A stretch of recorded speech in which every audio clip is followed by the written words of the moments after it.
ভাষা ব্যবহার করলেও বাংলা ভাষার ব্যবহার নেই।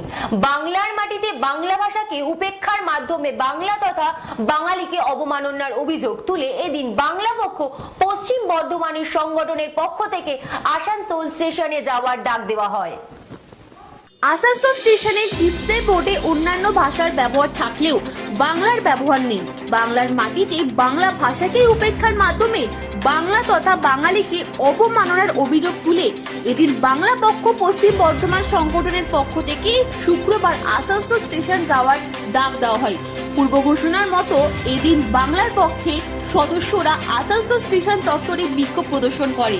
এরপর আসানসোলের ডিআরএম দপ্তরে এসে ডিআরএম এর হাতে ডিসপ্লেগুলিকে বাংলা ভাষার দাবিতে এক স্বাক্ষর লিপি তুলে দেয়। এদিন বলেন রেলের পক্ষ থেকে বারবার বাংলা ভাষাকে অবমাননা করা। এর আগে 2019 সালে তারা আন্দোলন করার পরে রেল বাংলা ভাষার ব্যবহার করতে বাধ্য হয়েছিল। বর্তমানে নতুন করে রেলের ডিসপ্লে বোর্ডগুলি থেকে বাংলা ভাষা উধাও হয়ে গিয়েছে, তাই আবার তারা আন্দোলনে নেমেছে। দেখুন, এই যে রেল বারবার করে বাংলা ভাষার উপর আক্রমণ করে, রেলের বারবার করে বাংলা ভাষার উপর বঞ্চনা। আমরা আগেও রেলের সমস্ত বোর্ড যে বাংলায় ছিল না, আমরা তার প্রতিবাদে আমরা ডিআরএমকে ডেপুটেশন দিয়েছিলাম, আমরা আন্দোলন করেছিলাম 2019 সালে। তখন সমস্ত বোর্ড বাংলা এসেছিল। আবার রেল একইভাবে এই সমস্ত দেখতে পাচ্ছি আসানসোলে যে ডিসপ্লে বোর্ডগুলো, সেখানে হিন্দি এবং ইংরাজি, বাংলা নেই, বাংলাকে হাটিয়ে দিয়েছে।